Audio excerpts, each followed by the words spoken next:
একদিকে ভারতের মহাকাশ অভিযান, অন্যদিকে সীমান্ত পেরিয়ে জঙ্গি পাঠানোর চেষ্টা কার্গিল বিজয় দিবসের মঞ্চ থেকে। এই ভাষাতেই পাকিস্তানকে নিশানা করলেন প্রতিরক্ষামন্ত্রী রাজনাথ সিংহ।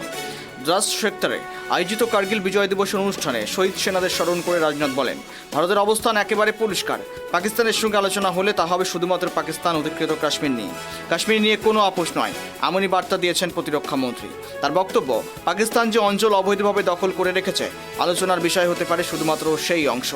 साथियों, मैं सरकार की तरफ से यह आश्वस्त करना चाहता हूं कि भारत के सैनिकों का कल्याण और हमारे राष्ट्र की सुरक्षा हमारी सबसे पहली यह प्राथमिकता है। वह समय गया जब दिल्ली में बैठे हुए लोग सेना को प्राथमिकता नहीं देते थे। आज दिल्ली में भी वैसे लोग बैठे हुए हैं जो भारत की सुरक्षा के लिए सेना को घर में घुसकर मारने की भी खुली छूट दे देते। नहीं है कि हमारी सेना के पास पहले क्षमता नहीं थी, पहले भी थी। हमारी सेना पहले भी इतनी शक्तिशाली थी, बस कमी थी तो एक पॉलिटिकल विल पावर की, एक राजनीतिक इच्छा शक्ति की कमी थी। और मैं आप लोगों को यहां इस मंच से विश्वास दिलाना चाहता हूं साथियों कि केंद्र सरकार की पॉलिटिकल विल पावर, राजनीतिक इच्छा शक्ति में कोई कमी न है, न भविष्य में कोई कमी आने पाएगी। और हम ये जानते हैं कि जब तक आप सीमाओं पर हमारी रक्षा कर रहे हैं, देश की रक्षा कर रहे हैं, भारत की ओर आंख उठाकर देखने की हिम्मत भी किसी के अंदर नहीं हो सकती है। साथियों, केवल कारगिल ही नहीं है, बल्कि आजादी के बाद से आज तक जब जब इस राष्ट्र के सामने चुनौती आई है, तब तब आप जैसे वीर सैनिकों ने अपने अदम्य साहस, अनुशासन और सर्वोच्च बलिदान से भारत का गौरव विश्व पटल पर और अधिक ऊंचा किया है। मेरा विश्वास है कि आप सभी आगे भी इसी समर्पण, निष्ठा और पराक्रम के साथ मातृभूमि की सीमाओं की रक्षा करते रहेंगे।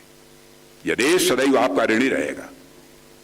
इन्हीं शब्दों के साथ मैं आप सभी को ऑपरेशन विजय की गौरव गाथा और कारगिल विजय दिवस की वर्षगांठ पर हार्दिक बधाई और এদিন সন্ত্রাসবাদ ইস্যুতেও পাকিস্তানের বিরুদ্ধে সরব হন রাজনাথ সিং। তার অভিযোগ, যখন ভারত বিজ্ঞান এবং প্রযুক্তির ক্ষেত্রে এগিয়ে গিয়ে মহাকাশে একের পর এক সাফল্য অর্জন করছে, তখন পাকিস্তান এখন সীমান্তের ওপার থেকে সন্ত্রাস ছড়ানোর নীতিতে বিশ্বাসী। প্রতিরক্ষামন্ত্রীর দাবি, পাকিস্তান সন্ত্রাসবাদকে রাষ্ট্রীয় নীতির অংশে পরিণত করেছে। জঙ্গি সংগঠন এবং পাকিস্তানের সেনাবাহিনীর মধ্যে কোনো পার্থক্য নেই বলেও মন্তব্য করেন তিনি। অপারেশন সিঁদুরের প্রসঙ্গ তুলে রাজনাথ বলেন, ভারত সন্ত্রাসবাদী এবং তাদের মতবাদদের আলাদা করে দেখে না, এবং যারা সন্ত্রাসের পেছনে রয়েছে তাদের বিরুদ্ধেও একইভাবে ব্যবস্থা নেওয়া হবে। কার্গিল বিজয় দিবস শুধু একটি যুদ্ধের জয়ের স্মৃতি নয়, বরং ভারতীয় সেনার অসীম সাহস এবং আত্মত্যাগের প্রতীক। 1999 সালের মে মাস থেকে জুলাই পর্যন্ত চলছিল কার্গিল যুদ্ধ। লাদাখের কার্গিল, দ্রাস, বাটালিক, মুশকোহ এবং কাকসারের মধ্যে এলাকায় হয়েছিল ভারত এবং পাকিস্তানের সেনার মধ্যে ভয়াবহ সংঘর্ষ। সমুদ্রপৃষ্ঠ থেকে 5000 মিটারেরও বেশি উচ্চতায় হয়েছিল এই যুদ্ধ। একদিকে ছিল প্রতিকূল আবহাওয়া, অক্সিজেনের অভাব এবং দুর্গম পাহাড়ি এলাকা। অন্যদিকে সুবিধাজনক অবস্থান নিয়ে পাহাড়ের চূড়ার ঘাঁটি তৈরি করেছিল পাকিস্তানের অনুপ্রবেশকারীরা। 1999 সালের শুরুতে লাহোর চুক্তির পরও পাকিস্তানের সেনা অনুপ্রবেশকারীরা নিয়ন্ত্রণ রেখা পেরিয়ে ভারতের একাধিক পোস্ট দখল করে নেয়।